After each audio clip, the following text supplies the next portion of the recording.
Selamat datang buat teman-teman yang baru join. Ini Pak Restu belum datang, jadi kita tungguin sebentar lagi ya.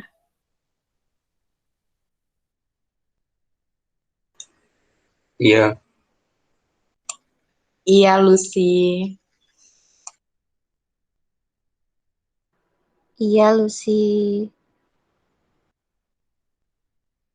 Iya, Lucy. enggih Mbak.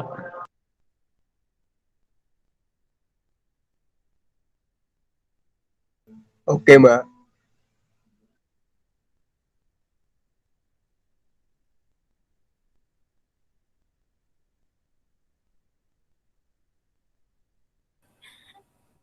Baik.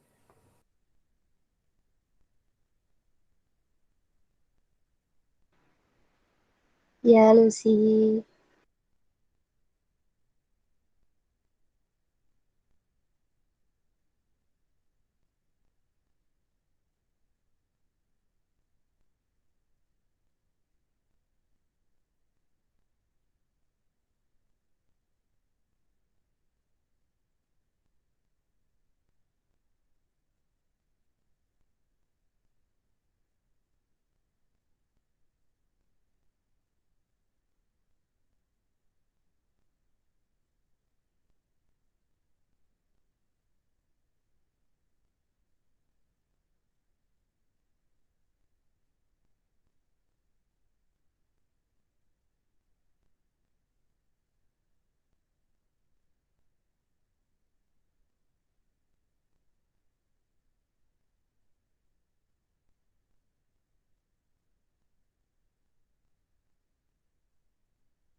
Iya.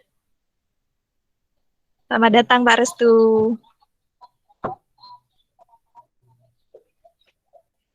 Ya, mohon maaf terlambat.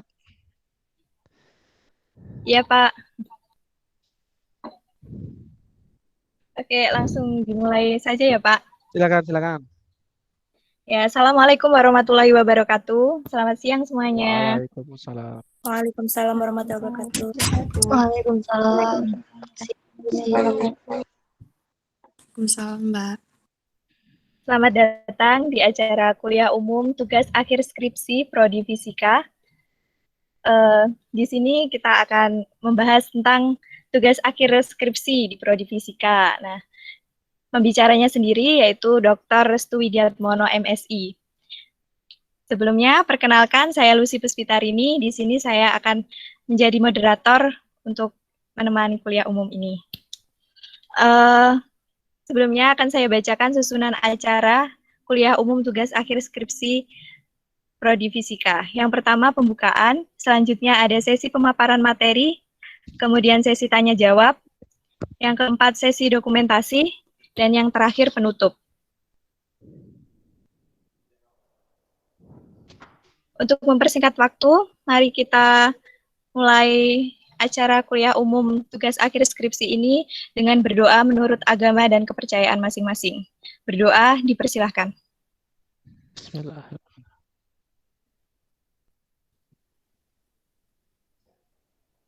Berdoa dicukupkan. Sebelum kita masuk ke sesi pemaparan materi, saya akan membacakan peraturan kuliah umum pada siang hari ini. Sebelum kuliah umum dimulai, seluruh peserta wajib mengisi presensi.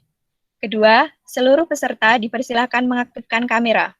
3. Seluruh peserta diwajibkan menonaktifkan mikrofon saat sesi pemaparan materi dan diperbolehkan mengaktifkan mikrofon ketika dipersilahkan oleh moderator. 4. Sesi pertanyaan akan dibuka dalam beberapa termin. Setiap termin terdiri dari 3 penanya. 5. Aturan bertanya. Pertama, menuliskan format nama underscore angkatan pada kolom komentar saat sesi tanya jawab dibuka. 2. Moderator akan mempersilahkan penanya untuk menyampaikan pertanyaannya. 3.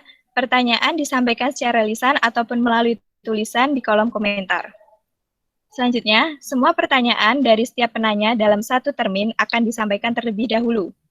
Ketujuh, pemateri akan menjawab dari pertanyaan pertama. Jika masih ada tambahan, sanggahan, atau tukar pendapat, maka harus diselesaikan terlebih dahulu. 8.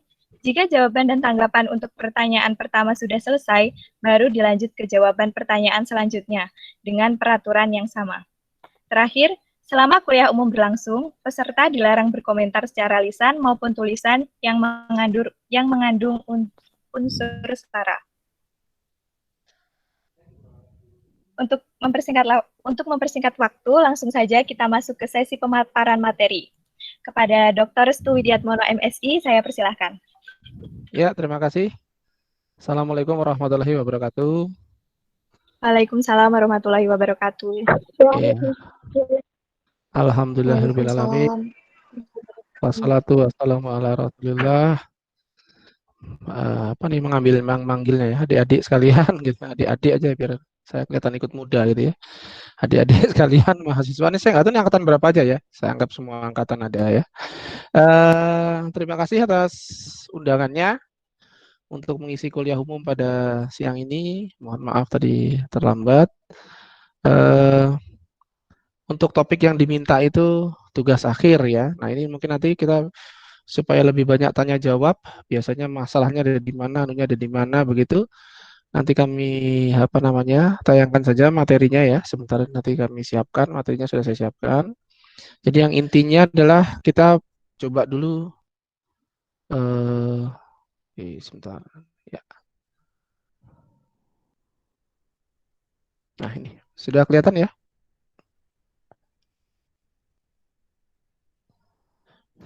Sudah, Pak. Ya. Jadi ini saya pameran dulu ya. Jadi saya hari ini diminta mengisi materi tentang tugas akhir skripsi fisika.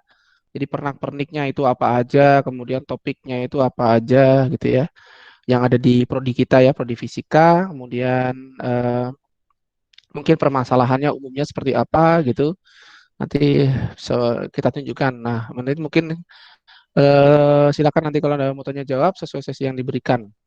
Nah, bagi yang belum kenal saya, ini saya sombong dulu dikit itu ya, biar kelihatan pernah kemana-mana. Jadi saya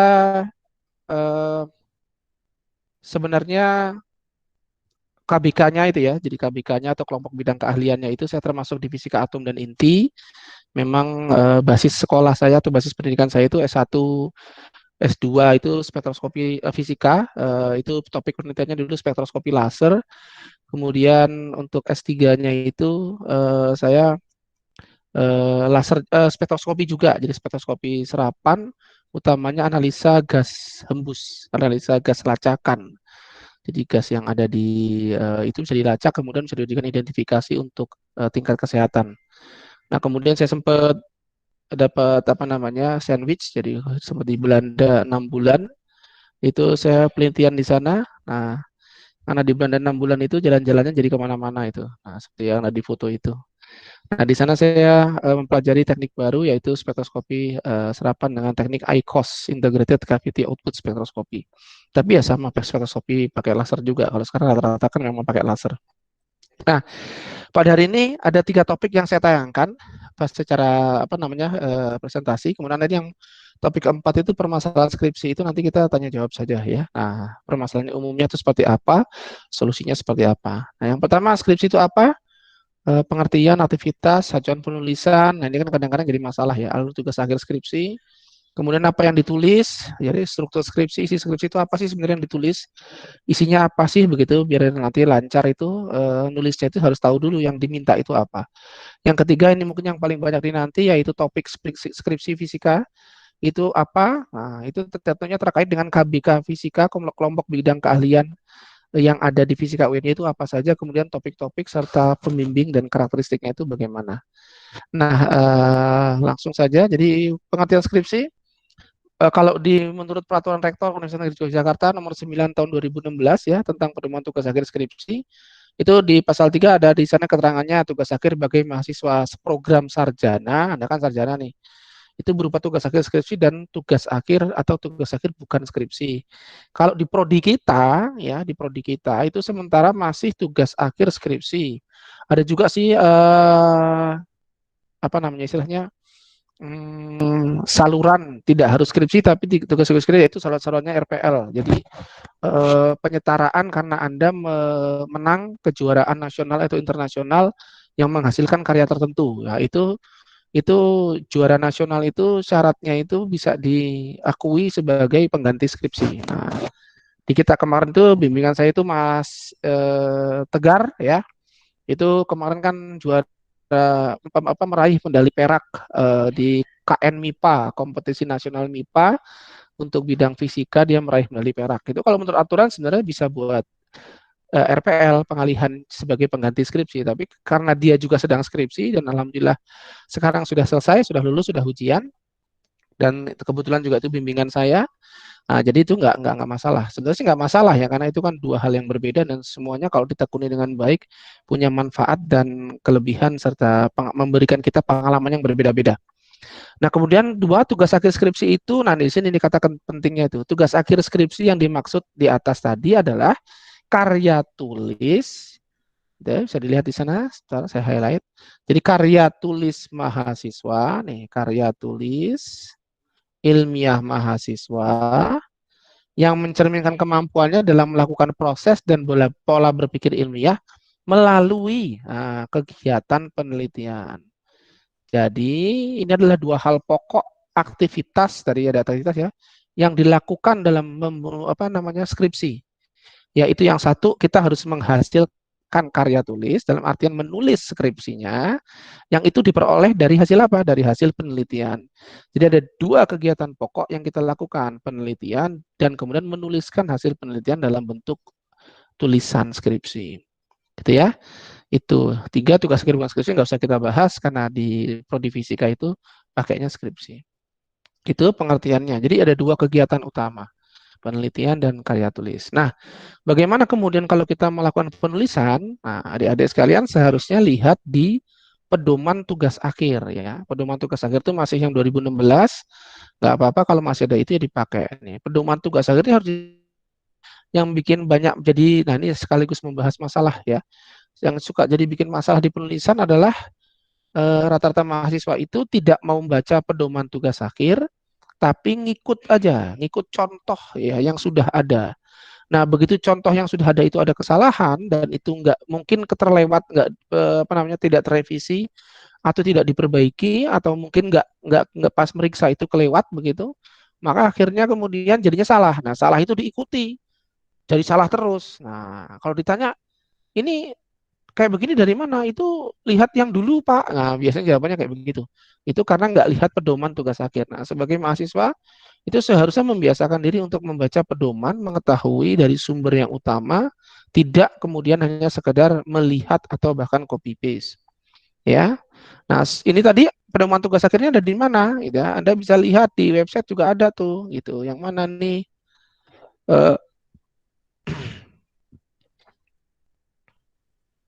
Jadi di website FMIPA UNY-ACID itu ya, FMIPA UNY-ACID, fmipa.uny.ac.id itu ya di websitenya itu ada ini link pedoman tugas akhir tuh di situ tuh. Ya, itu Anda klik. Nah, ini Anda klik gitu. Kemudian nanti akan muncul halaman ini. Nah, muncul halaman untuk download pedoman tugas akhir UNY 2016 PDF. Nah, itu di sana dibaca semua, itu petunjuknya seperti apa. Nah, sekarang isinya skripsi itu apa? Isinya skripsi. Ya. struktur dan isi skripsi itu ada 5 bab, 5 yang pokok ya. Yang kalau skripsi 5 bab lah. Kalau tesis disertasi kadang-kadang ada pengembangan. Tapi intinya 5 bab, yaitu 1 pendahuluan, 2 kajian pustaka, 3 metode penelitian, 4 hasil penelitian dan pembahasan, 5 simpulan dan saran. Nah ini suka salah juga nih, banyak ke skripsi yang salah. Nulisnya bukan simpulan, tapi bab 5 itu kesimpulan. Nah, kesimpulan itu aktivitasnya sebenarnya ya dalam melakukan memperoleh simpulan. Jadi kata bendanya menurut bahasa Indonesia yang baik dan benar itu simpulan ya. Nah, bukan simpulin ya. Nah, simpulin itu bahasa Betawi ya. Nah, jadi simpulan nggak pakai ke. Ya, di kesimpulan itu jadi bab 5 itu harusnya simpulan dan saran. Nah, sekarang kita lihat bab 1 pendahuluan, kajian pustaka, metode, hasil penelitian, pembahasan, simpulan dan saran isinya apa aja sih gitu ya? Isinya apa aja sih? Itu sebenarnya di buku panduan ada. Nah, di buku panduan ada sebenarnya. Mari kita lihat. Sebentar ya. Di buku panduan ada, saya tunjukin, saya bukakan buku panduannya. Ya, ini kurikulum. Nah, ini pedoman tugas akhir. Nih, ya. Jadi tadi ada, ini kelihatan ya, layarnya sudah terlihat. Ya. Jadi isi bagian nanti ada pendahuluan, kajian pustaka, metode. Nah, lihat pendahuluan isinya apa? Ada subbabnya, kemudian latar belakang, identifikasi masalah, pembatasan masalah, rumusan masalah, ya, tujuan penelitian dan manfaat penelitian. Ini biasanya nulis skripsi itu bermasalah di sini nih. Bikin pembatasan masalah, terus rumusan masalah, bahkan dari sini, dari identifikasi masalah. Nah, ini yang saya blok ini pada bingung semua nih. Ya, tujuan penelitian itu juga akhirnya jadi bingung gitu. Intinya apa sebenarnya? Di sini ada sebenarnya latar belakang masalah, menjelaskan alasan rasional, bla bla bla bla bla bla. Nah, itu kan karena membacanya nggak mau jadi bingung. Intinya begini sebenarnya, pakai contoh saja. Jadi latar belakang masalah itu seringkali kita mengungkapkan latar belakang masalah terlalu jauh.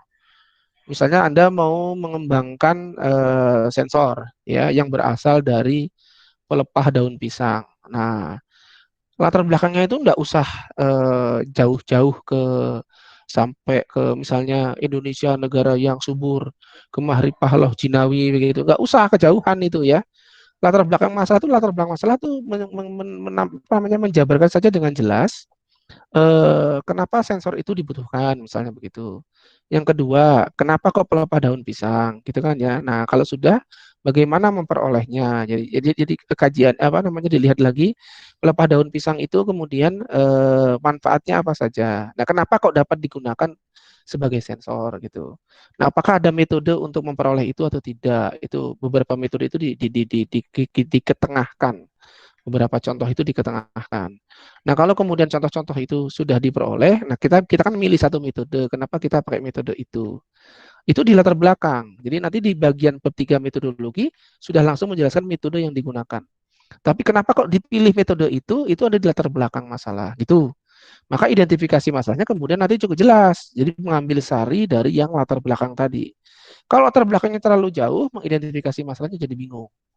Yang ketiga, pembatasan masalah. Ini juga suka-suka lupa ini. Pembatasan masalah itu adalah yang tidak kita lakukan atau gini, parameter yang kemudian dibatasi dalam penelitian ini. Misalnya tadi pelepah daun pisang kan, maka pembatasan masalahnya adalah Anda hanya menggunakan pelepah daun pisang jenis apa gitu.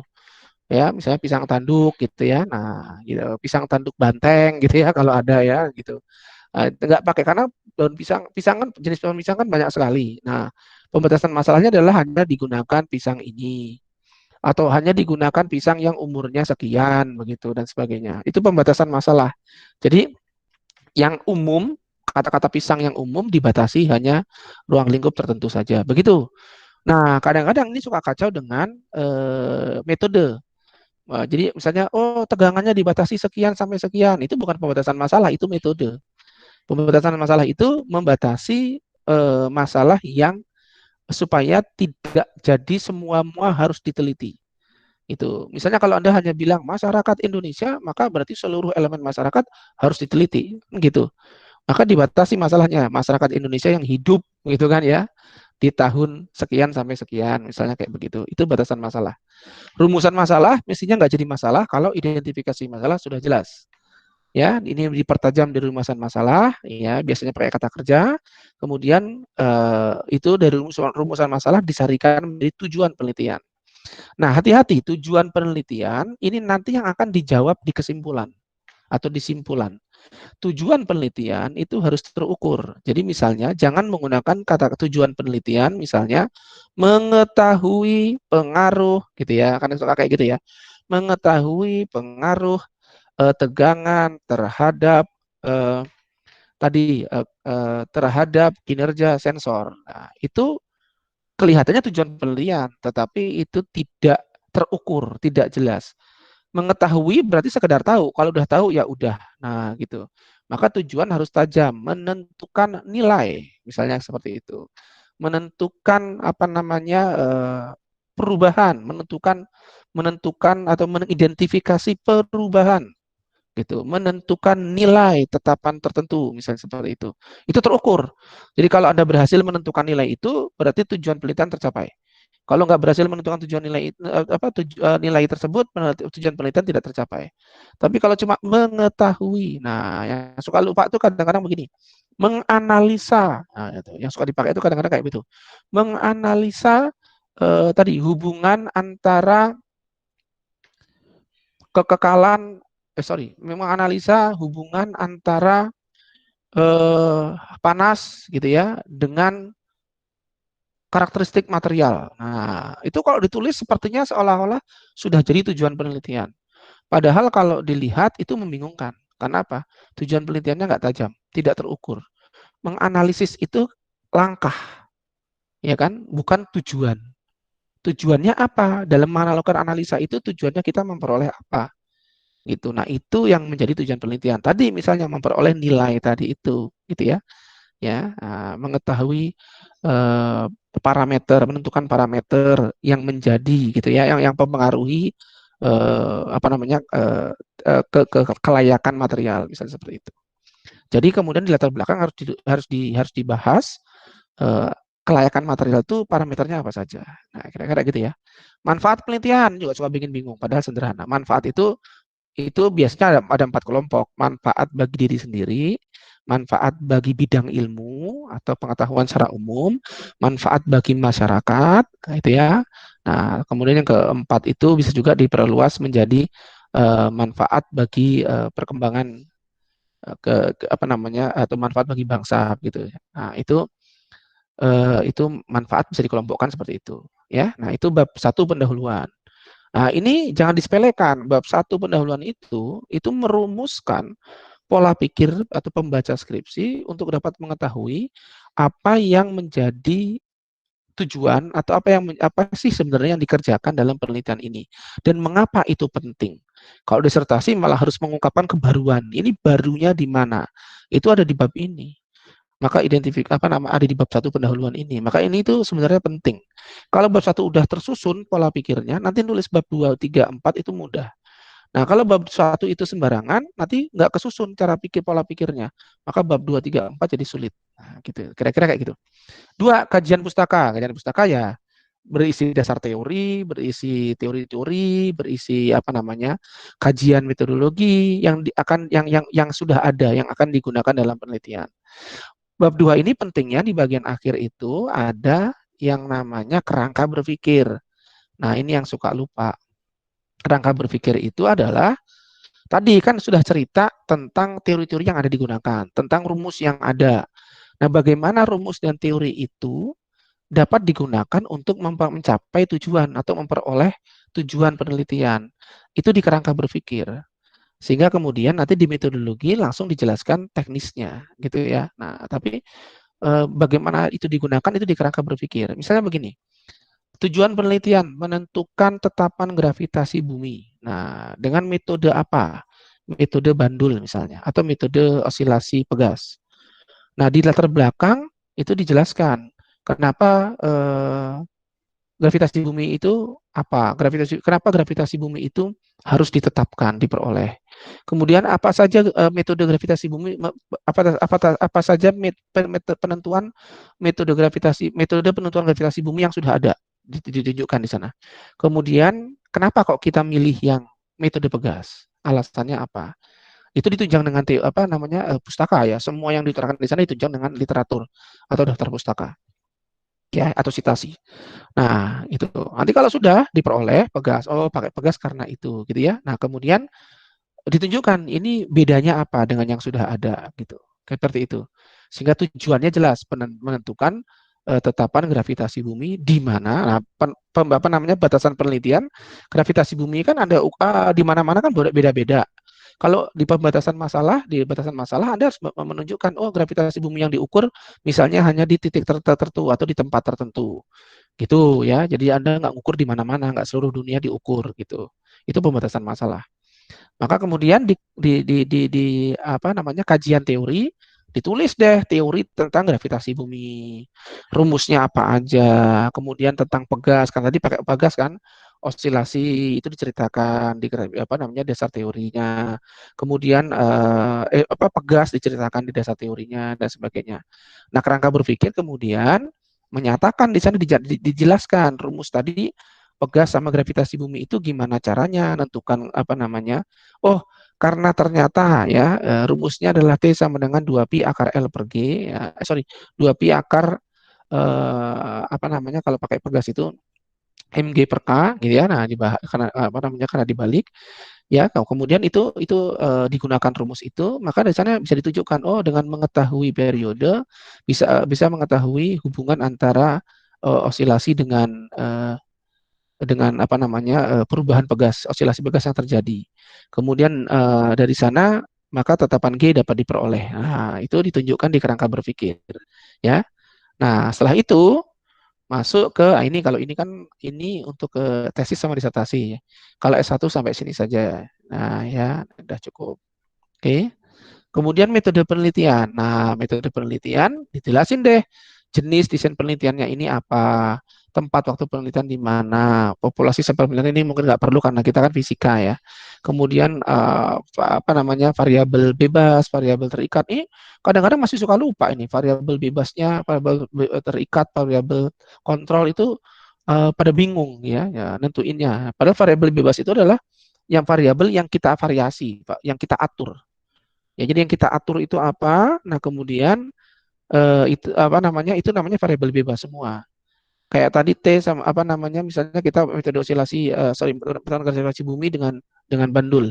T sama dengan akar 2L per G. Maka yang divariasi apa? L-nya, panjang talinya. Maka variabel bebasnya adalah panjang tali. Nah, kemudian variabel terikatnya adalah T. Kenapa? Karena T adalah yang diperoleh dari setiap variasi yang diukur dapat T-nya. Kan gitu. Nah, variabel kontrolnya apa di sini? Oh, misalnya massa Pegas, massa bandul ya itu dimasukkan.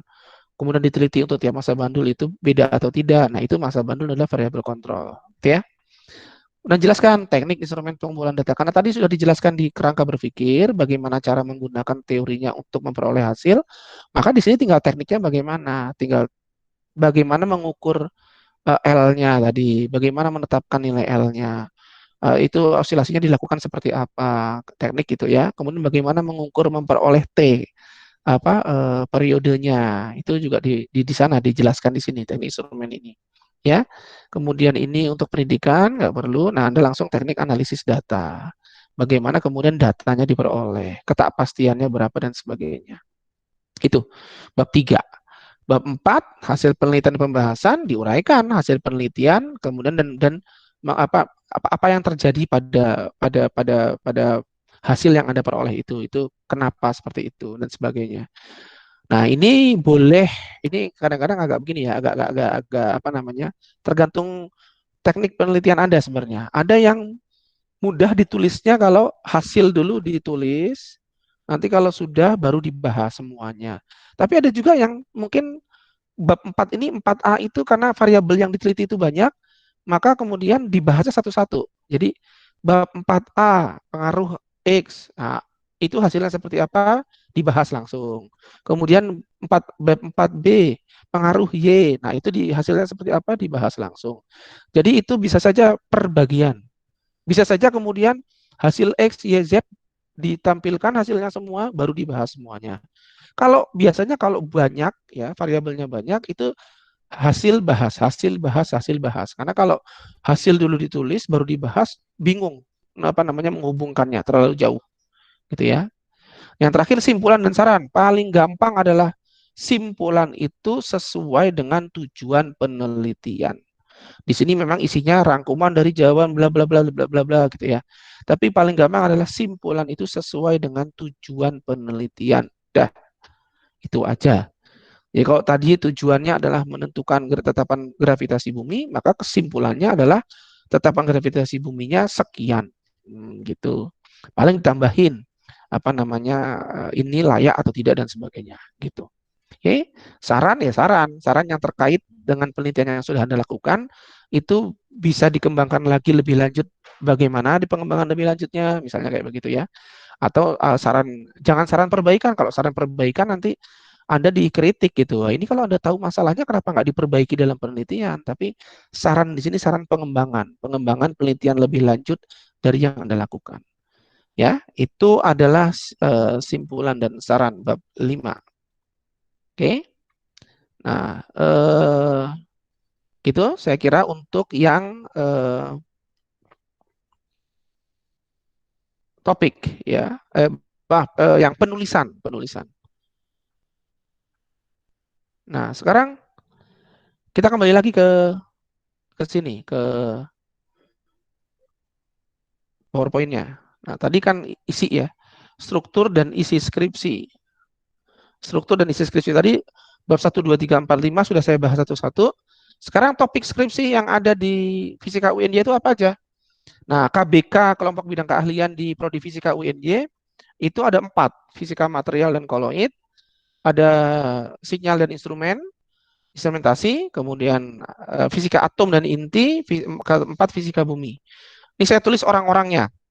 Fisika material dan koloid itu Profesor Arisman, Pak Dekan ya, kemudian Pak Bram ya, PhD, Bu Rita, MSI, mungkin Bu Rita itu rencananya tahun depan akan studi lanjut S3, tapi nggak tahu apa namanya seperti apa, tapi rencananya tahun depan. Ini karena apa namanya COVID, nggak tahu nanti nih apa tertunda atau tidak.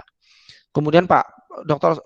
Pak Parno ya, Pak Suparno itu yang koloid PhD. Kemudian Mas Vika Fauzi MSc, Mbak Pinaka Elda Swastika, dan Pak Dr. Warsono. Itu apa namanya material dan koloid kelompoknya itu. Sinyal dan instrumentasi itu ada Profesor Heru Kuswanto, Bapak Agus Purwanto, Pak Sumarna, Pak Nur Kadarisman, Budiah Kurniawati, tapi Budiah Kurniawati sekarang sedang tugas belajar S3 di Inggris ya. Nah, kemudian yang terakhir Pak Dr. Supardi. Yang ketiga fisika atom dan inti itu ada Bu Rida ya, saya sendiri, kemudian Pak Kuncoro sama Pak Yosi Apriansari. Pak Yosi saat ini sedang tugas belajar S3 di UGM ya. Yang terakhir kelompok fisika bumi ada Pak Denny Darmawan, Bu Laila Katriani. Bu Laila juga katanya tahun depan mau tugas belajar. Kemudian Pak Bambang Ruwanto ya, kemudian yang terakhir Mas Hafid Nur Aziz. Nah, untuk Mas Vika Fauzi, Mbak Pinaka Elda, dan Mas Hafid ini kan dosen baru ya, jadi baru tahun lalu masuk memperkuat prodi kita. Jadi mungkin nanti juga akan segera tugas belajar juga gitu. Karena sekarang semuanya harus doktor. Ya, Anda lihat di sana itu profesornya kita sudah ada 2, doktornya saya kira sudah cukup banyak ya. Nah, jadi nanti mungkin kita akan juga buka S2 fisika gitu. Nah, sekarang topiknya apa aja? Saya bahas satu-satu ya. Untuk fisika material dan koloid, itu yang dengan Pak Bram, itu ada fabrikasi grafen ya, dan karbon nanodot dari bahan lokal. Bahan lokal itu artinya memfabrikasi, mengambil bahan karbon dari lokal, misalnya pelepah pisang, diambil serat karbonnya dan sebagainya, itu bisa ya, dan sebagainya. Jadi bahan karbon dari bahan lokal itu kemudian dicoba untuk diambil, dimunculkan menjadi dasar grafen dan karbon nanodot.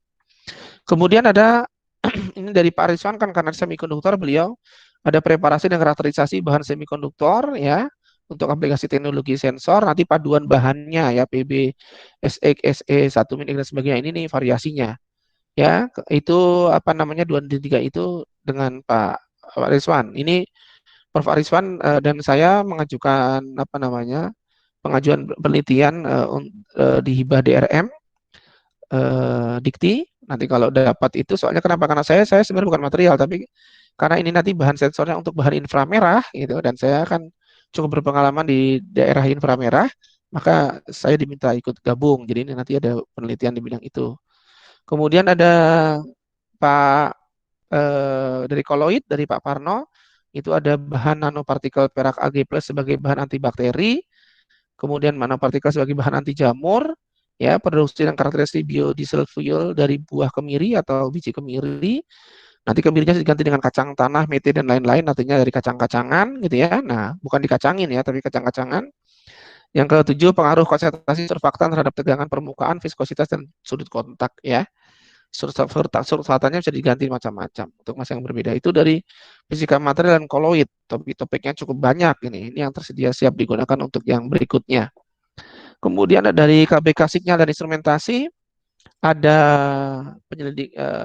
Intinya sinyal instrumentasi itu bidangnya itu sinyal dan instrumen, analisisnya diarahkan untuk ke arah aplikasi medis, kesehatan, dan ke pertanian gitu kira-kira. Maka pengembangannya ada di penyelidikan sumber distorsi harmonik pada penguat transistor ya dan sebagainya, analisa sinyal itu, mengolah citra ya, kemudian berbagai mengisolasi alat ukur, kemudian bagi sistem kontrol ya, dan kemudian ini penerapan yang dengan Pak Nur itu penerapan sonic boom ya pada tanaman hortikultura, pengembangan stetoskop elektronik ya dengan Pak Marno, kemudian dengan Pak Heru Kuswanto itu biasanya ini karena saya kemarin belum menghubungi beliau, biasanya dengan Profesor Heru Kuswanto itu ada penelitian tentang penggunaan fiber optik ya sebagai sensor, jadi sensor fiber optik sensor gitu ya. Ini belum saya tulis di situ, mestinya saya tambahin aja ya biar nggak kelewat ya.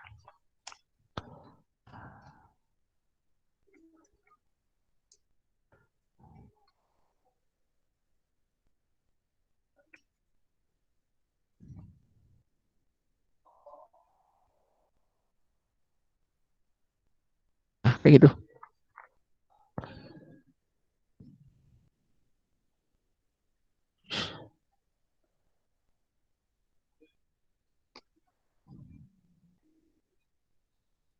Oke, kemudian KBK fisika atom dan inti ini perlu diketahui, kalau dulu kan anak-anak nyebutnya fisika nuklir gitu ya. Sebenarnya sih namanya mulai tahun lalu itu udah berubah jadi KBK fisika atom dan inti. Kenapa? Karena intinya orang nuklirnya cuma Burida aja ya.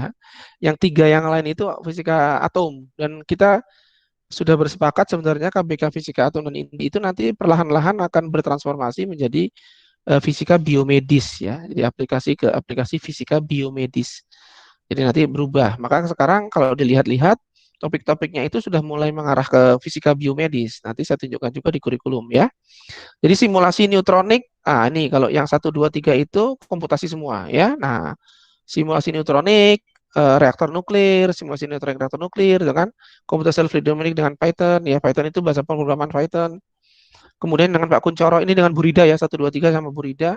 4, 5 sampai 9 itu Pak Kuncoro ada topik baru itu pola agregasi eritrosit pada pasien ya, jenis pasien tertentu. Intinya mengkarakterisasi parameter mengkarakterisasi jadi parameter biologis ya, parameter bio gitu ya. Nah, itu parameter bio itu artinya ada sesuatu pada tubuh yang dapat dijadikan parameter ya. Nah, gitu. Itu pada fisika pada medis, jadi keperluan medis. Bisa pasien kanker, bisa pasien macam-macam tuh, lupus erythematosus itu kan jenis penyakit ya. Seperti itu pola LED itu laju endapan darah, itu nanti menggunakan spektroskopi serapan ya, UV vis gitu. Kemudian deteksi tumor payudara, deteksi tumor payudara pada stadium awal, spektrofotometri, metode Westergern itu. Kemudian potensial eritrosit, kemudian darah ETA gitu ya. Nah, pola keceriaan darah ETA itu 1 2 3 dan segitunya sebagainya itu ya itu ini apa namanya semuanya menggunakan spektrometer UV-Vis atau serapan. Nah, itu kemudian dari saya ada terapan laser sebenarnya kemarin kita sudah dengan Mas Tegar itu ya, kita sudah coba menggunakan untuk serapan defleksi jadi teknik defleksi laser untuk mengidentifikasi ini apa namanya viskositas sama untuk mengidentifikasi perubahan kekentalan ya, perubahan tingkat kekentalan. Ya, nah jadi kekentalan gradual itu karena untuk identifikasi. Itu dengan menggunakan teknik defleksi laser masih bisa dilanjutkan itu ya. Nah, kemudian nanti saya rencananya tahun depan akan mulai mencoba aplikasi INOS ya pada berbagai identifikasi tingkat kebugaran dan radang otot. Jadi rencananya kerjasama dengan FIK nanti untuk menggunakan aplikasi jadi identifikasi gas ya, identifikasi gas untuk mengidentifikasi tingkat kebugaran pada atlet dan radang otot ya atau apa namanya ke penyakit otot lah istilahnya, jadi keseleo kayak gitu kan muncul radang otot.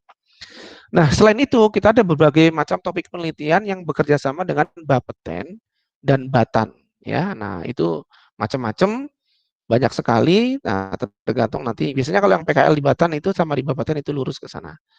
Nah, kami yang divisi KBK Fisika Atom Inti itu biasanya itu walaupun Anda nanti ke Bapeten atau ke Batannya nggak mesti Batan Jogja ya, bisa saja Batan Bandung, itu jangan khawatir karena kami biasanya mengalokasikan dana penelitian untuk membantu transportasi dan kos itu ya tempat tinggal ya, biaya kos itu mahasiswa kalau dia harus ke Jakarta atau ke Batan Bandung gitu. Kalau biaya hidupnya enggak, kan hidup kan tetap hidup di Jakarta, di Jogja sama di sana tetap hidup.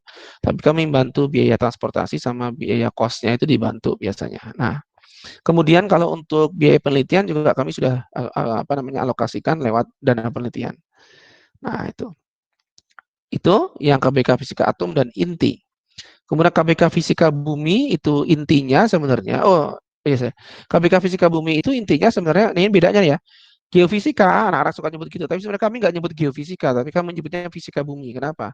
Karena yang kami arah itu sebenarnya tidak ke eksplorasi. Jadi KBK Fisika Bumi itu tidak di UNY itu arahnya tidak ke eksplorasi, tapi ke mitigasi bencana.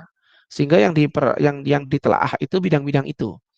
Jadi ada 3 komponen utama, yaitu bidang bumi padat atau solid earth, seperti identifikasi jalur sesar atau patahan, identifikasi bidang gelinjer pada daerah rawan longsor, identifikasi jalur air pada sistem sungai bawah tanah, nanti mungkin berkembang pada identifikasi apa namanya gas bumi ya dan sebagainya itu masih bisa.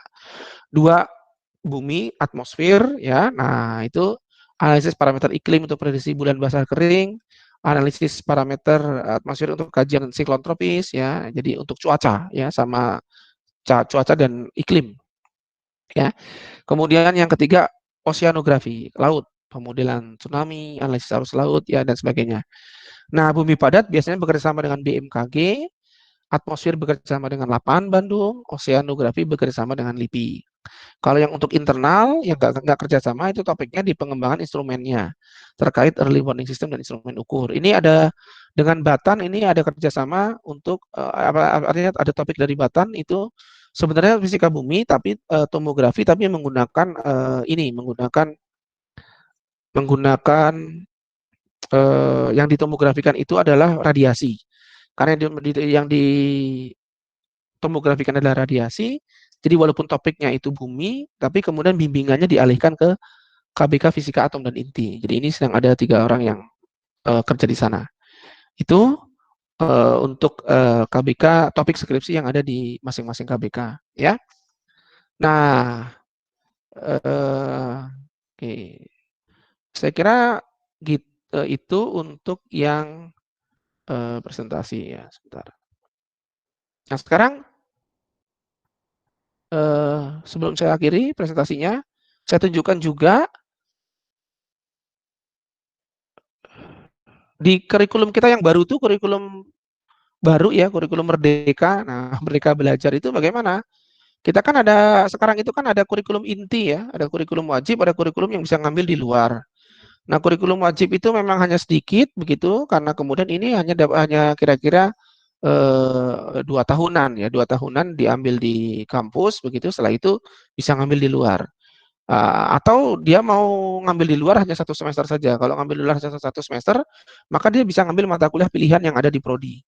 Nah, kalau dilihat mata kuliah pilihan yang ada di prodi itu tersedianya kan banyak tuh, sampai 88 atau total 93 SKS. Ini sebenarnya mata kuliah pilihan yang terbagi atas 4 KBK. Seperti lihat di sini, dari sistem pengukuran sampai ini sistem dan sinyal, ini termasuk KBK sinyal dan instrumen. Sorry, sampai sini ya. Jadi 1 sampai 7 nih. Nah, ini 1 sampai 7 ini adalah KBK sinyal dan instrumen ya.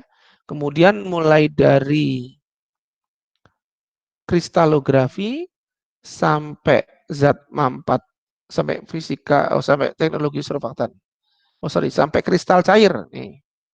Sampai kristal cair ini adalah mata kuliah pilihan yang ada di KBK material dan koloid ya. Kemudian metode Monte Carlo dalam fisika sampai radiobiologi dan proteksi radiasi, itu adalah KBK fisika atom dan inti yang mungkin besok akan berubah jadi KBK fisika biomedis.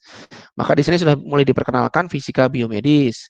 Kemudian ada mata kuliah baru spektroskopi atom dan molekul, karena memang identifikasinya pakai spektroskopi atom dan molekul gitu ya. Kemudian radiobiologi dan proteksi radiasi. Nah, untuk yang KBK bumi, fisika bumi, itu sampai di fisika kebencanaan. Nah, gitu. Ini KBK itu. Nah, sejarah fisika, fisika dasar, fisika umum, itu mata kuliah pilihan umum, semuanya bisa ngambil. Nah, kira-kira kayak gitu. Saya kira demikian untuk pengantar atau kuliah umum ya, mengawali kuliah umum pada siang ini. Itu pengantar dari saya tentang apa itu skripsi fisika, apa itu struktur dan apa isi yang harus dituliskan dalam skripsi fisika, kemudian apa topik-topik dan KBK yang ada di fisika. Sudah saya jelaskan semua. Saya kembalikan ke Mbak Lucy ya. Terima kasih. Assalamualaikum warahmatullahi wabarakatuh. Waalaikumsalam warahmatullahi wabarakatuh. Terima kasih Pak atas pemaparan materinya yang sangat bermanfaat bagi teman-teman semua. Langsung saja kita masuk ke sesi selanjutnya, yaitu sesi tanya jawab atau diskusi. Nah, sesi tanya jawab ini bakal dibagi dalam beberapa termin. 1 termin maksimal 3 penanya. Bagi yang ingin bertanya bisa menuliskan nama _ angkatan di kolom komentar. Saya persilakan pada yang ingin bertanya untuk menuliskan komentar di kolom komentar.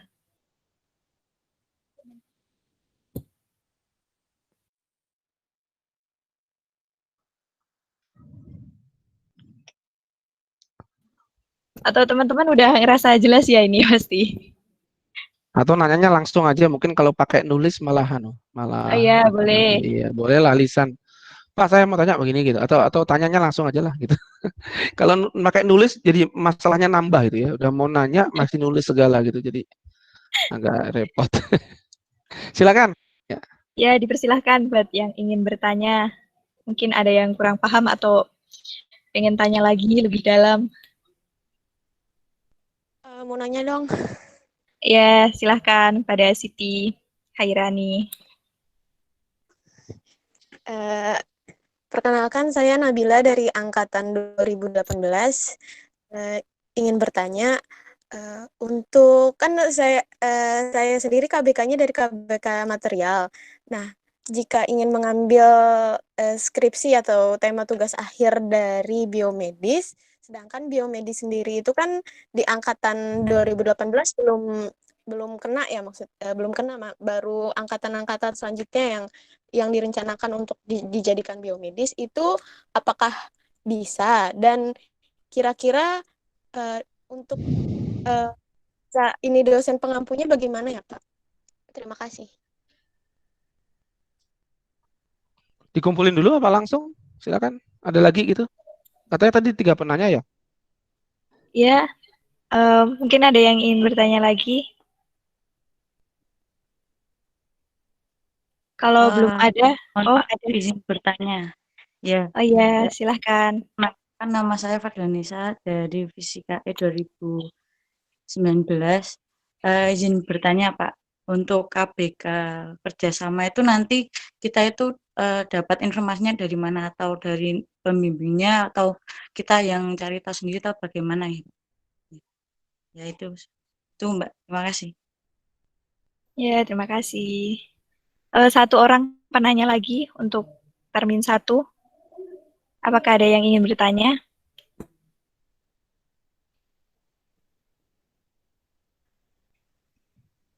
Sepertinya belum ada. Kalau begitu bisa dijawab terlebih dahulu, Pak, sambil menunggu. Ya. Mungkin ada yang ingin bertanya lagi. Ya, tadi Mbak Nabila sama Mbak Fadilanesa ya. Untuk kalau gini maksudnya KBK itu kan ya 2018 itu kan masih ikut kurikulum yang kemarin ya. Jadi sebenarnya begini, prinsipnya itu sebenarnya KBK itu kan mata kuliah pilihan, mohon maaf. Mata kuliah pilihan itu kan dibuat supaya kalau nanti mau ngambil skripsi itu basis pengetahuannya sudah ada gitu. Tapi dimungkinkan juga Anda harus belajar baru waktu ngambil skripsi.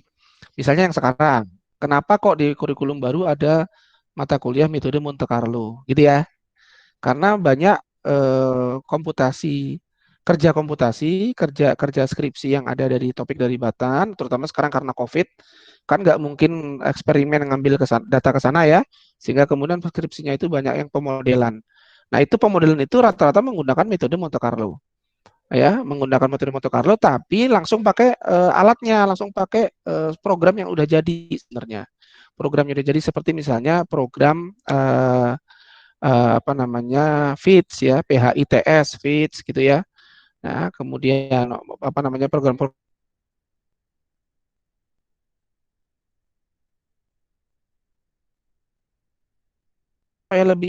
supaya lebih gampang memahami software itu karena dasarnya Monte Carlo, maka kemudian kita perlu mempelajari Monte Carlo sedikit, gitu ya. Nah, maka kemudian yang sekarang ada mata kuliah pilihan metode Monte Carlo. Tapi kalaupun itu tidak ngambil mata kuliah, dipelajari langsung, ya, itu pun nggak jadi masalah sebenarnya, kan gitu ya.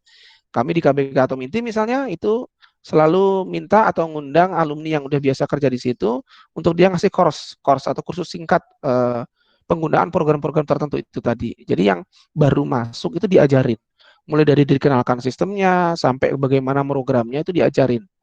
Sehingga sebenarnya praktis belajar sendiri pun nggak masalah.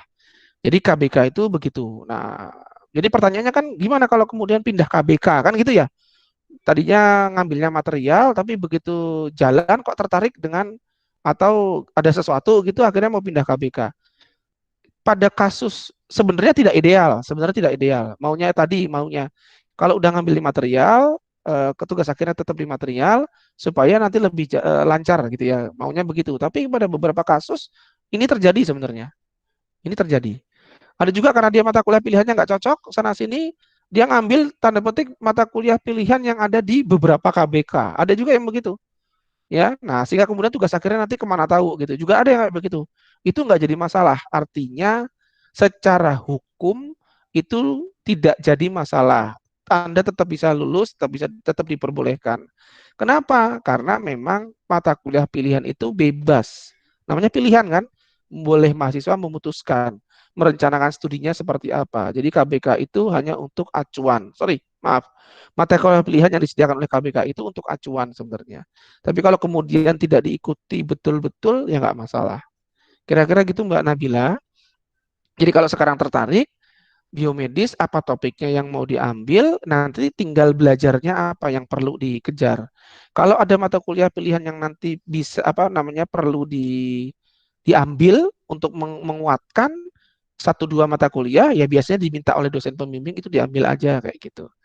Kira-kira kayak gitu ya. Jadi nggak kalau bergeser gitu ya nggak ideal tapi diperbolehkan. Jadi bisa juga sih sebenarnya nggak masalah.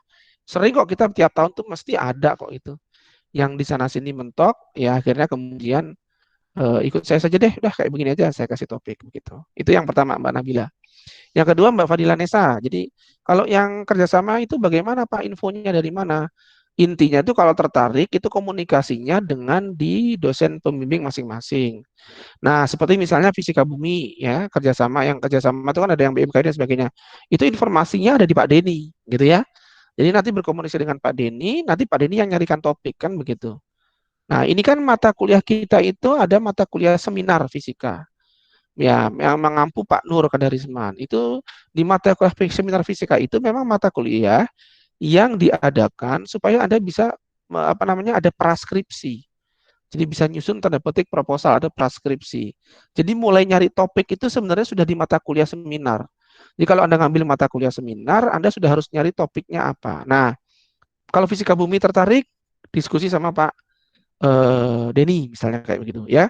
Kalau material tuh tertarik, tadi ada Pak Arisman, ada Pak Warsono gitu ya. Nah, itu datang ke dosen tersebut, kemudian tanya, Pak, saya mau skripsi di bidang ini. Nah, itu ada nggak topiknya, Pak? Atau saya tertarik yang ini gitu. Atau dengan Pak Bram saya grafen. Nah, tapi sekarang posisi saat ini Pak Bram itu bimbingannya sudah 12 orang. Nah, itu mungkin sudah nggak boleh nambah ya karena kecuali nanti ada yang lulus karena satu semester itu dosen hanya boleh 8 mahasiswa kalau nggak salah maksimum. Tapi ya nggak apa-apa ikut dulu, nggak resmi dulu, tapi nanti kalau bimbingannya Pak Bram semester besok ada yang lulus 4 kan atau lulus 5 kan ada tempat. Nah, kira-kira kayak gitu. Itu ya. Jadi menghubungi dosennya. Kalau yang Batan ya dengan Batan dengan Bapeten itu nanti ketemunya saya dan atau Bu Rida. Salah satu bisa itu informasinya ada ya.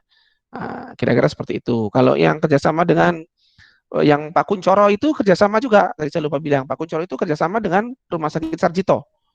Ya, jadi itu topiknya tuh topiknya di fisika medis. Jadi nanti dengan Sarjito. Jadi nah itu masalahnya sekarang harus berani ya. Nah, karena COVID begini harus ke rumah sakit Sarjito ya. Walaupun nggak nanganin yang COVID ya, tapi nanganinnya yang ini kanker dan sebagainya. Tapi itu kalau kerjasama kayak begitu tuh ada jaminan ini sampel tuh ada gitu ya. Ketersediaan sampel tuh ada. Jadi kita tinggal kerja aja lah gitu ya. Nah, kira-kira kayak gitu. Saya kira gitu jawabannya untuk yang dua penanya awal ini. Terima kasih. Terima kasih Pak Restu. Saya kepada Nabila, mungkin ada tanggapan atau sanggahan? Izin menambahkan pertanyaan lagi, Pak. Misalkan tema tugas akhir yang saya pilih ini ternyata mengandung dua tema dari KBK gitu loh. Maksudnya dari KBK nuklir dan KBK material seperti itu. Nah, untuk dosen pembimbingnya itu bagaimana ya, Pak? Apakah nanti dua atau gimana, Pak? Enggak, topiknya apa sih? Enggak, misalnya saja, Pak. Misalkan mengandung dua unsur dari dua KBK itu, Pak. Jadi saat ada nuklir. Topiknya maksudnya. Topiknya. Oh, topiknya, ya. Kalau gini, kalau yang kerjasama dengan dosen luar itu pembimbingnya dua. Pembimbing utama itu dari UNJ, pembimbing keduanya atau pembimbing pendampingnya itu yang dari institusi yang tempat kita kerjasama itu, gitu. Ya, jelas. Tapi kalau itu UNJ semua, itu biasanya nanti dipilih yang utama, yang satu aja. Jadi topiknya Mbak Nabila itu walaupun mengandung, ini bukan mengandung 9 bulan 10 hari, bukan ya. Nah, jadi walaupun topiknya itu mengandung itu maksud di sini mungkin nanti kita dosen pembimbingnya tahu kok itu topiknya itu analisisnya lebih ke materialnya atau lebih ke atom intinya. Gitu. Misalnya pengembangan sensor untuk deteksi radon. Radon ya, bukan radong ya, radon. Maka pengembangan apanya? Kalau pengembangan sensornya secara material, pasti itu di materialnya, walaupun objek sensornya adalah radiasi radon. Paham? Tapi kalau sensornya sudah ada, paham? Deteksi radon, nah sensornya sudah ada, jadi nggak pengembangan material, tapi lebih bagaimana menggunakan detektor itu untuk mendeteksi radon, maka pembimbingnya itu maka topik penelitiannya lebih ke atom inti ya. Maka pembimbingnya yang dari atom inti. Kira-kira gitu Mbak Nabila. Baik, terima kasih Pak. Ya. Terima kasih. Pada Nabila sudah tidak ada tanggapan lagi? Sudah, terima kasih Lucy. Ya, mungkin teman-teman yang lain mau tanya lagi tentang topik yang ditanyakan sama Nabila tadi. Kalau tidak, lanjut ke yang pertanyaan kedua tadi dari Saudari Fadila Nisa. Mungkin dari Fadila Nisa ada tambahan, ada yang ingin ditanyakan lagi mengenai pertanyaan yang tadi. Ya, sudah jelas, Mbak. Oke, kepada teman-teman mungkin ada yang mau bertanya lagi. Ya, untuk termin pertama ini masih dibuka lagi untuk satu orang penanya. Apakah ada yang ingin bertanya lagi?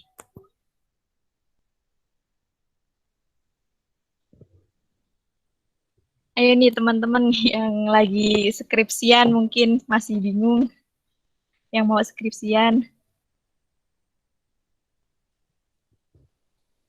Kalau mungkin sudah nggak ada penanya lagi, termin 1 bakal saya tutup dan sesi tanya jawab bakal saya tutup.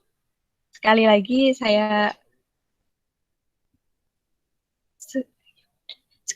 saya tanyakan apa ada yang ingin bertanya lagi? Mbak, permisi Mbak. Iya. Ini dari PPT dari Pak Restu tadi mungkin bisa di-sharekan itu nanti habis materi ini diberikan atau enggak?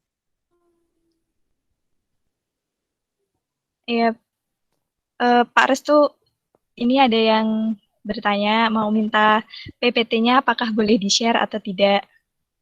Boleh, tapi nanti saya share lewat panitia. Oh ya, baik Pak. Nanti akan kami kirimkan ke peserta yang lain. Berarti sudah tidak ada yang ingin bertanya ya ini?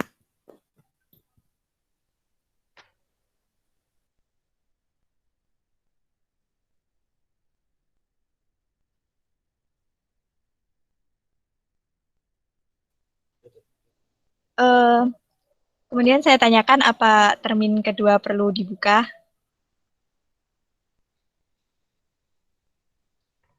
Berarti ini sudah nggak ada yang pengen nanya lagi ya? Atau ada yang malu-malu ini mau bertanya? Kalau nanya lagi boleh nggak sih? Boleh. Ya, boleh kok. Ya, pada Nabila. Silahkan. Atau nggak usah terlalu formal. Yang Oh, mau nanya gitu aja lah ya gitu. iya. Mungkin karena formal jadi kaku gitu. Silakan nanya gitu. Pak, saya mau nanya gitu aja lah. Kayak di ruang kelas kalau sama saya. Ya, Nabila silahkan. Mohon maaf ya jika ngambil slot pertanyaan satu lagi. Ingin bertanya Pak, jadi kan kalau alur untuk ngajuin judul TA itu kan kita ngajuin judulnya dulu, baru dapet dosen pembimbingnya yang mana gitu. Nah, tapi kan ada beberapa kasus yang mahasiswanya itu ngikutin judul yang dikasih sama dosennya aja. Jadi tuh alurnya sebenarnya itu kita ambil judul dulu terus ke dosennya, apa bisa langsung ke dosennya aja Pak? Atau ada beberapa langsung ke dosennya aja? Terima Ya, kasih Pak. oke. Jadi gini, langsung saya jawab ya. Sebenarnya kalau alurnya memang mahasiswa itu kan mengajukan penelitian judul penelitian atau judul skripsi ke Kaprodi, ya. Korprodi namanya sekarang, koordinator program studi, begitu. Nah, nanti kemudian koordinator program studi itu memilih itu dosen yang cocok untuk topik itu siapa, gitu ya. Kemudian nanti diterbitkanlah SK pembimbing atas permohonan tersebut. Kira-kira kayak gitu. Itu formalnya seperti itu. Tapi, nah, sekarang itu apa namanya itu formalnya seperti itu. Jadi kalau ada mahasiswa yang tanda petik tidak punya topik atau belum keliling atau tanda petik pasrah lah, saya mau dikasih apa begitu ya, itu gampangnya apa namanya menghadap Korprodi gitu, kemudian Pak, saya tertarik skripsi bidang ini gitu. Nanti kalau prodi kan udah punya tuh dari dosen-dosen itu ya daftar kumpulan topik-topik. Udah, karena kita selalu diminta menyampaikan topik-topik skripsi yang siap diajukan ke mahasiswa. Itu tiap semester, tiap tahun kita selalu diminta. Jadi Kaprodi punya. Nanti kalau dari sana kemudian Kaprodi kalau ini gimana, ini gimana. Nah, kalau iya kemudian dia milih gitu. Itu formalnya seperti itu. Tapi sebenarnya secara fakta itu kita dosen itu kan suka tuh nempel topik penelitian di pintu, di jendela gitu kan ya, yang sekarang tersedia. Atau kami juga ini karena biasanya lewat Pak Nur, karena mata kuliah seminar itu yang menghandle Pak Nur. Kemudian untuk dua kelas, kelas B dan E itu kan semuanya seminar Pak Nur. Pak Nur akan menyampaikan di ini kan di seminar fisika. Topiknya ini. Dan sebagai luaran atau kewajiban mengambil tugas mata kuliah seminar itu kan Anda harus menghasilkan proposal skripsi kan gitu kan. Maka dari sana kemudian topik-topik itu Anda diminta menghadap ke dosennya. Jadi dibalik secara fakta itu Anda menghubungi dosen jadinya dapat topik begitu kan ya, kemudian menyusun, baru kemudian melaporkan ke Kaprodi bahwa saya skripsi topiknya ini Pak dengan pembimbingnya Pak X atau Bu Y. Nah, kira-kira seperti itu. Jadinya kayak begitu Mbak. Itu nggak apa-apa, Kaprodi sudah biasa juga. Oh iya, nanti kemudian dicatat. Nah, jadi secara formal seperti tadi yang saya sampaikan di awal, secara fakta yang kedua tadi itu lewat mata kuliah seminar, nyari topik dosen itu juga bisa seperti itu. Ada yang ketiga yaitu lewat jalur PKL. Nah, PKL itu kan praktek kerja lapangan ke instansi luar. Nah, seringkali atau kadang-kadang bukan kadang-kadang apa seringkali Pak ya salah satunya seringkali itu di instansi luar itu ditawari topik penelitian. Ini ada topik penelitian ini bagaimana? Nah, dari sana kemudian mahasiswa tertarik dan kemudian menyampaikan ke dosen yang bersangkutan, pembimbing yang bersangkutan. Misalnya dapat tawaran dari luar LIPI itu ini material, maka kemudian konsultasi ini material. Kalau saya topiknya kayak begini nih cocoknya dengan siapa Pak gitu, pembimbing di UNY-nya. Itu diskusi. Kalau dengan Batan tadi topik PKL-nya di Batan atau Bapeten, nanti konsultasinya dengan Bu Rida atau saya. Ini kalau kayak begini tertarik seperti ini apa dengan yang ada PKL di Batan dan kalau melanjutkan PKL di Batan dan Bapeten sebagai topik skripsi, ini cocoknya dengan siapa Pak? Nah, itu atau Bu Rida. Nah, itu dari sana kita oh ya ini aja gitu. Kita atur. Karena kan tadi nggak boleh terlalu banyak. Jadi kadang-kadang di Bu Rida udah banyak, akhirnya dilimpahkan ke saya atau sebaliknya. Itu kira-kira seperti itu Mbak Nabila. Jadi bisa tiga jalur lah, nggak apa-apa, nggak masalah. Yang penting kan secara ini aja, nggak usah terlalu dipikirkan terlalu formal ya kan. Yang penting bahwa kita dapat topik, kemudian itu kita menarik buat kita. Kira-kira seperti itu. Ya, cukup jelas Mbak Nabila? Baik, Ya. cukup. Ya. Baik, terima kasih Pak. Ya.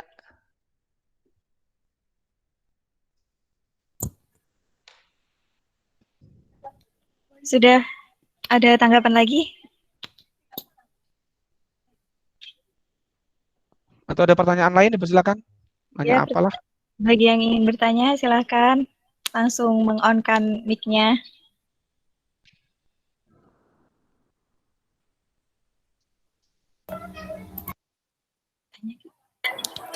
Halo Pak, Assalamualaikum. Waalaikumsalam. Ya, perkenalkan nama saya Ervan Yoga Pratama dari Angkatan 18. Ini Pak mau tanya Pak, jadi mengenai alur yang formal tadi, kan kita mengajukan judul, kemudian dosen pembimbingnya diberikan dari prodi, terus misal nanti di pertengahan kita kurang cocok sama dosen pembimbingnya, itu gimana Pak hukumnya?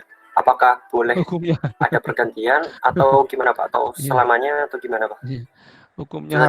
Hukumnya haram apa halal begitu ya. Jadi gini, sebenarnya itu biasanya kalau ya ini kan kasus ya. Jadi bukan prodi sebenarnya yang menentukan. Makanya topik itu disampaikan oleh dosen. Saya tadi ya punya topik beberapa tadi. Topik yang saya sampaikan tadi di PowerPoint itu kan saya rangkum, saya sengaja untuk keperluan hari ini itu saya menghubungi itu. Saya menghubungi Pak Arisman, Prof. Arisman, saya menghubungi Pak Parno, saya menghubungi Pak Denny, saya menghubungi Bu Rida, saya menghubungi Pak Kuncoro, saya menghubungi Pak Marno dan sebagainya ya. Maka diperolehlah topik-topik tadi itu, gitu kan ya.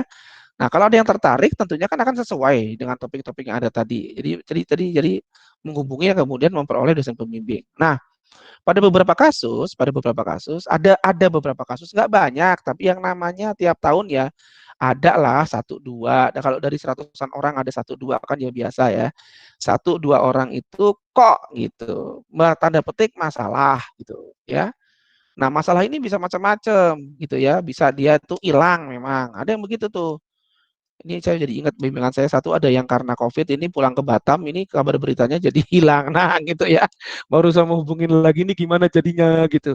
Karena sebenarnya dia dulu tinggal ngambil sampel ya kan, dikarakterisasi di apa namanya jadi serapan gambarnya dapat selesai udah ya. Nah, ini teman-teman seangkatannya udah pada selesai semua gitu. Nah, ini belum, ini kan masalah nih. Nah, masalah ini nih jadi kadang-kadang begini nih, masalahnya komunikasi. Saya paham bahwa tidak semua dosen berkomunikasi itu mudah atau mudah untuk diajak berkomunikasi. Paham. Tapi bahwa hak mahasiswa dan Anda harus beranikan diri saja untuk berkomunikasi dengan dosennya. Ini biasanya masalahnya komunikasi. Jadi takut mau menghadap dosennya takut, konsultasi komunikasi juga takut, sehingga kemudian jadinya nggak jelas. Ya, kalau nggak ada komunikasi kan merenggang, merenggang kemudian ke pengadilan agama gitu ya. Oh, enggak ya, enggak ya. Nah, jadi kalau merenggang itu kemudian jauh gitu kan ya. Kalau bis Trans Jogja itu jauh dekat 3.000 ya kan. Nah, kalau ini kan jauh itu jadi hilang.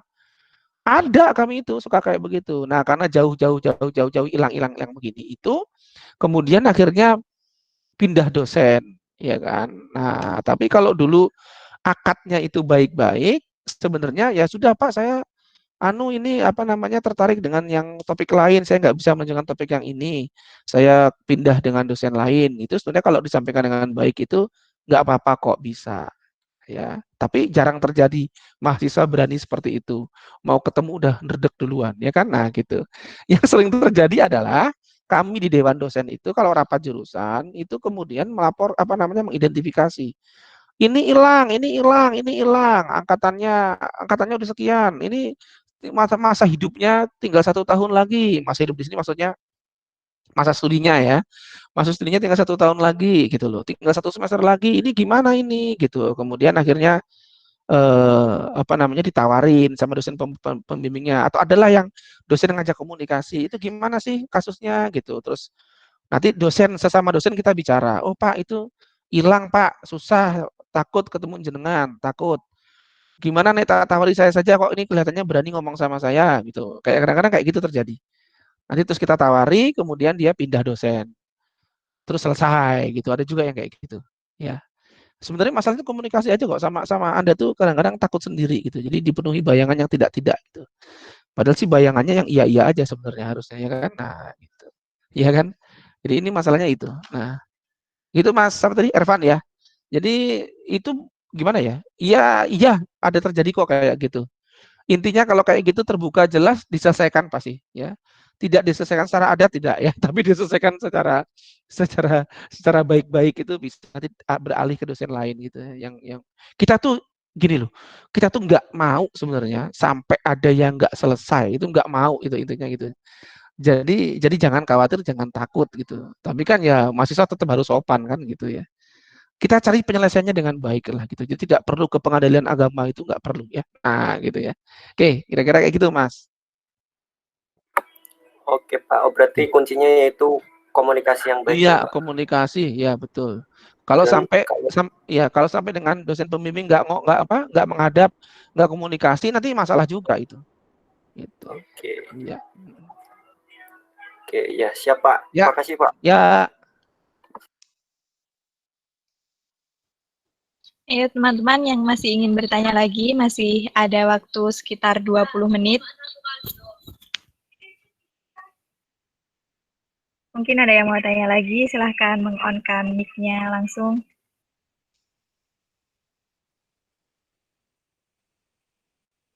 Izin bertanya, Mbak. Ya, silahkan, Vinci. Izin tanya, Pak. Ya, Perkenalkan, silakan. saya Kunci Khairunisa dari Fisika B Angkatan 2019.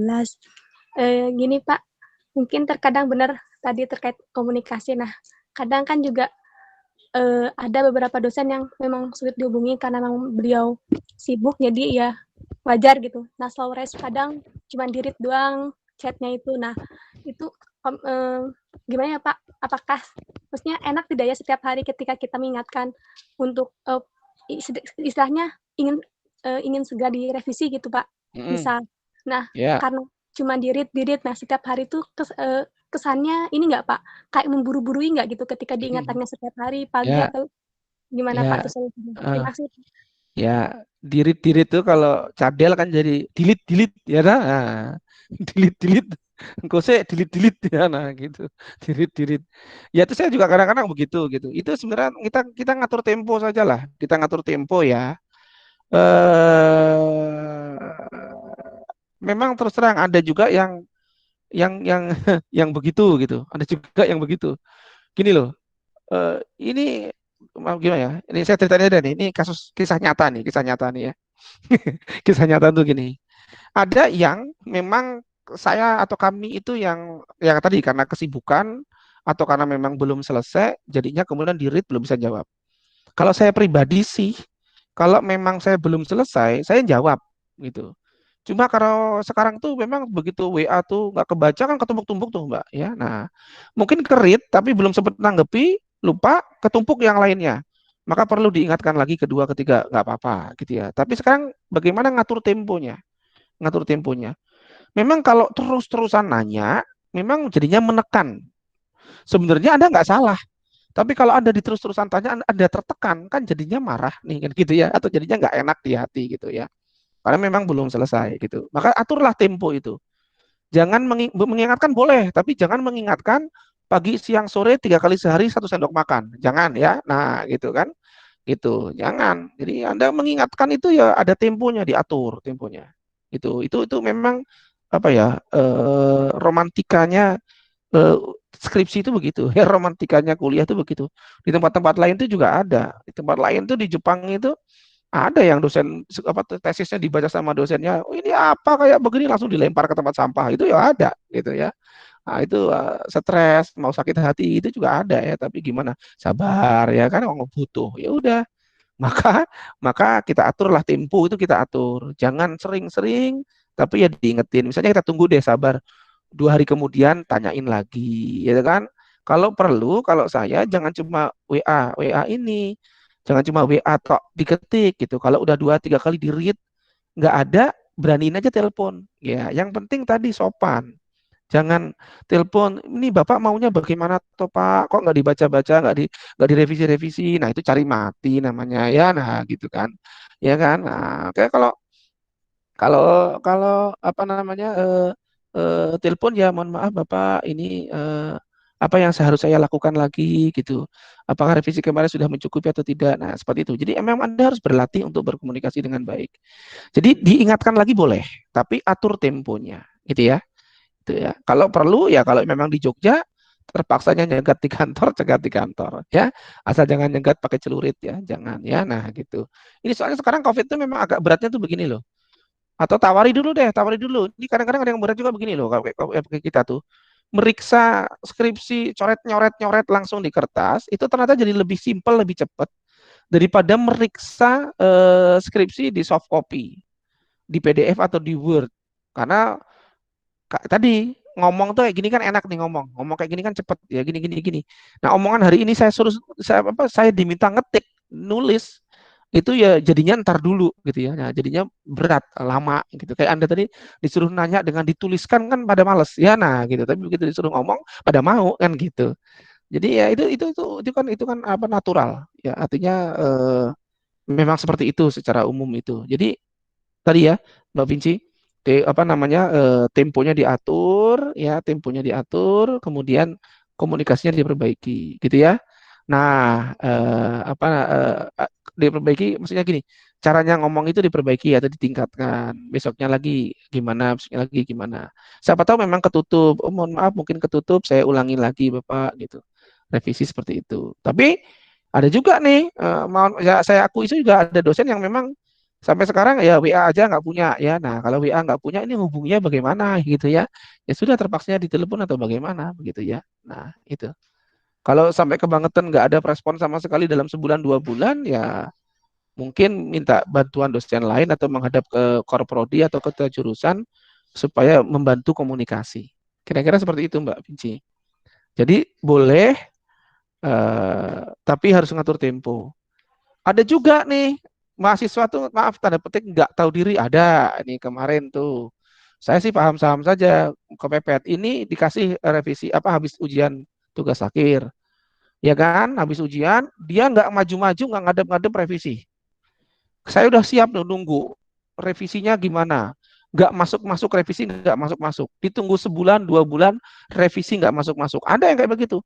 Tahu-tahu waktunya mepet untuk pendaftaran yudisium, ya, tahu-tahu dia ngirim, baru ngirim paginya, sorenya udah tanya, Pak, revisi skripsi saya bagaimana? Nah, itu kan mohon maaf sebagai mahasiswanya yang tanda petik nggak tahu diri, kan gitu. Orang dia berbulan-bulan nggak ada ceritanya apa-apa, tahu-tahu muncul langsung ngasih skripsian, langsung nagih. Itu nggak sopan, gitu kan ya. Artinya seharusnya dia tahu diri gitu loh. Pak ini mohon maaf, saya memang kemarin lama nggak skripsi, apa namanya revisi belum saya lakukan. Ini sudah bisa apa berhasil saya revisi, mohon masukannya. Waktunya mohon maaf agak mepet dengan pendaftaran yudisium. Kira-kira kayak gitu. Jadi kalau memang salah tahu diri. Nah, jadi diatur lah ya. Itu kira-kira kayak gitu, Mbak.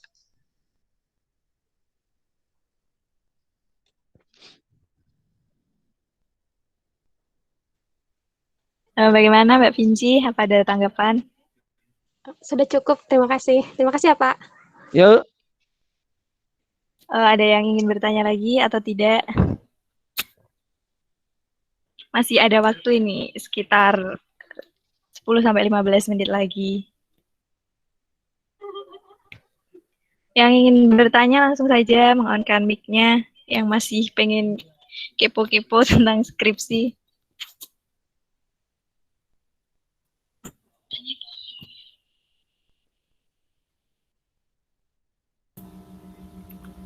Assalamualaikum Pak. Waalaikumsalam. Perkenalkan nama saya Cahyo dari Fisika E 2017. Ya. Begini Pak, misal kalau kita sudah mengajukan SK itu, kira-kira boleh mengganti judul tidak ya Pak? SK pembimbing, SK bimbingan. Ya, SK bimbingan. Iya. Sebenarnya prinsipnya begini Mas, itu kan topik itu kan bukan judul itu kan bukan judul mati ya. Artinya kalau nanti Anda ujian pun terus oleh dosen penguji kemudian itu judulnya nggak tepat gitu ya, ada saran perbaikan itu diminta diganti ya diganti kok nggak apa-apa.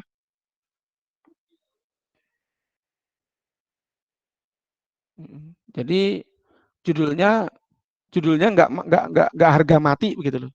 Jadi kalau sudah keluar judul keluar di SK judulnya seperti itu ya itu nggak apa-apa. Kemudian diganti judulnya kira-kira kayak gitu. Asal hati-hati jangan sampai ganti pembimbing ya. Atau topiknya iya ganti pembimbing, kalau ganti pembimbing berarti kan SK-nya nggak berlaku, harus ganti SK. Gitu Mas Cahyo. Baik Pak, terima kasih. Ya.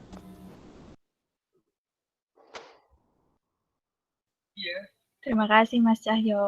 Terima kasih Pak. Ada yang mau bertanya lagi atau tidak?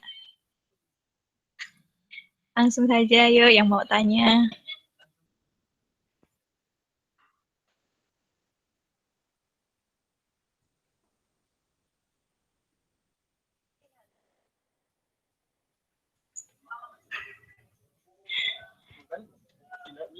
Atau mungkin sudah tidak ada yang ingin bertanya ini, sudah pada jelas.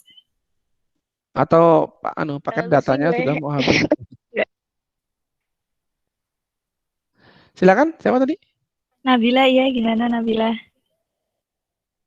Mohon maaf boleh bertanya lagi, tapi ini diperbolehkan tidak ya?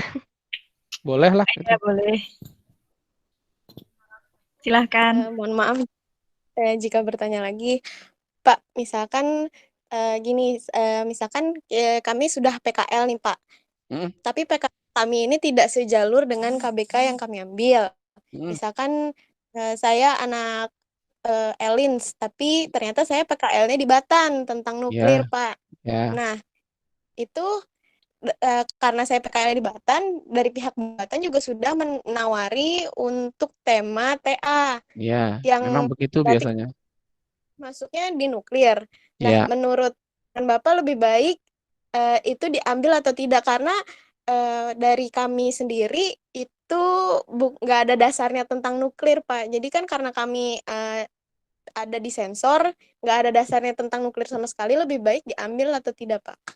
Ya itu tergantung tadi, seperti yang diceritakan saya tadi di awal, itu tergantung tergantung mahasiswanya sih sebenarnya. Tadi prinsipnya kalaupun kemudian diambil, ya tentu saja harus belajar secara mandiri, kan gitu ya. Belajar secara mandiri mengenai tadi topik-topik yang ada di nuklir, gitu. Nah, kalau kemudian, karena toh biasanya skripsi itu juga banyak yang harus dipelajari lagi sendiri, gitu. Walaupun basisnya nuklir, banyak yang harus dipelajari sendiri.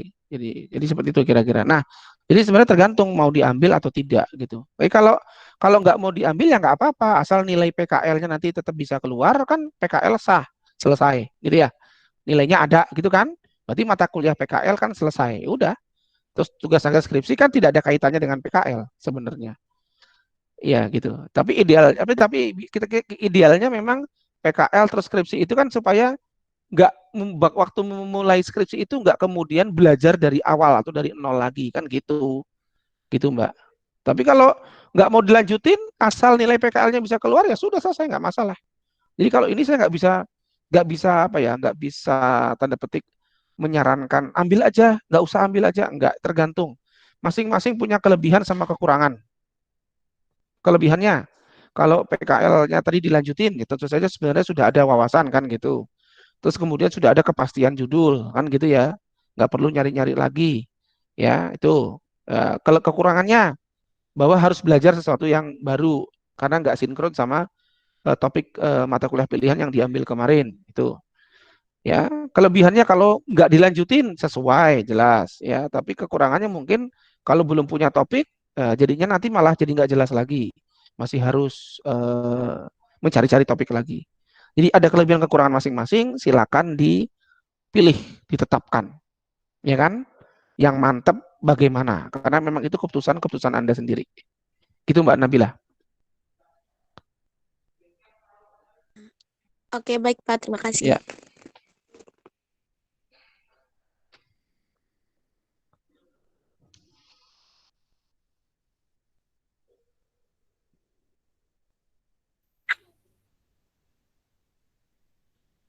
Dan masih ada beberapa menit lagi ini, apa masih ada yang ingin bertanya?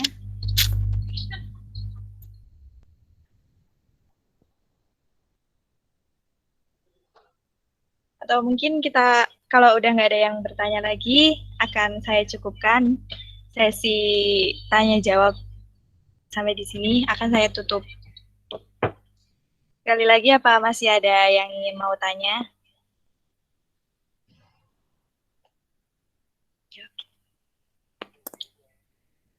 Sudah tidak ada ya berarti. Terima kasih pada Pak Restu atas pemaparan materi dan tanya jawabnya. Langsung saja kita ke sesi selanjutnya, yaitu dokumentasi. Nah, buat para peserta boleh meng-on-cam kameranya, kita foto bersama sebagai dokumentasi acara. Ayo teman-teman di-on-cam kameranya. Ya. Yang belum mandi nggak apa-apa, nggak ketahuan kok baunya ini ya kan. Iya ya. Iya. Ya Pak. Baunya nggak masuk. Baunya nggak kekirim kok.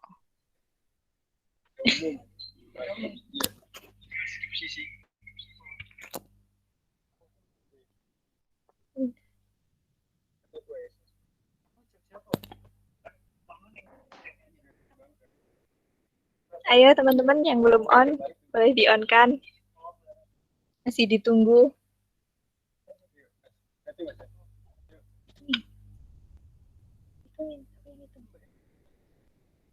Udah ya, udah siap. Jangan lupa senyum. 1, 2, 3, cheese.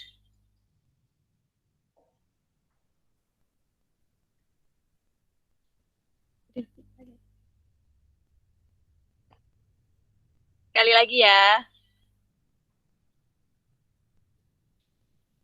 1, 2. Bentar, Mas. Iya, ya. Ayo ditunggu.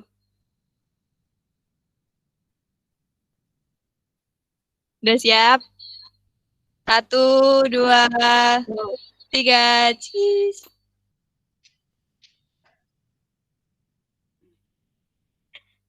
Ya, terima kasih teman-teman.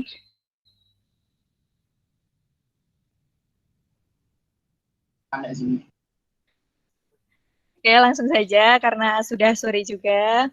Mungkin acara kuliah umum tugas akhir skripsi Prodi Fisika akan saya cukupkan di sini. Saya ucapkan terima kasih pada Bapak Dr. Restu Widiatmono MSI karena sudah memberikan materi yang sangat bermanfaat buat kita yang nanti yang mau skripsi biar nggak bingung-bingung lagi. Terima kasih. Untuk menutup acara kuliah umum Prodi Fisika ini, mari kita tutup dengan berdoa. Berdoa dipersilahkan. Alhamdulillahirrahmanirrahim. Berdoa dicukupkan. Terima kasih semuanya. Assalamualaikum warahmatullahi wabarakatuh. Terima kasih. Waalaikumsalam. Mohon maaf, ada kesalahan. Assalamualaikum warahmatullahi wabarakatuh. Waalaikumsalam. Terima kasih Pak Restu. Ya, sama-sama. Ya. Terima kasih Bapak. Terima kasih Pak Restu. Oke, Terima kasih, Pak. sama-sama.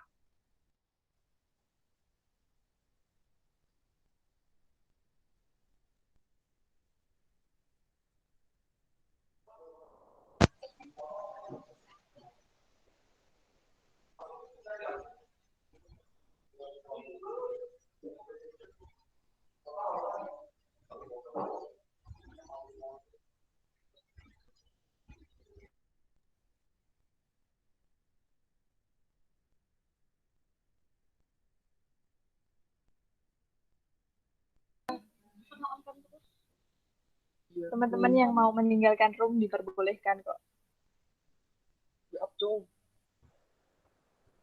Nanti dulu, Lus. Septi neng anu perpus. Guys, tolong ya aku. Nggak tahu.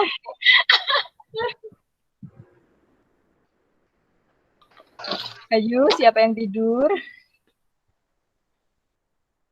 Masih direkam. Ini masih direkam coba.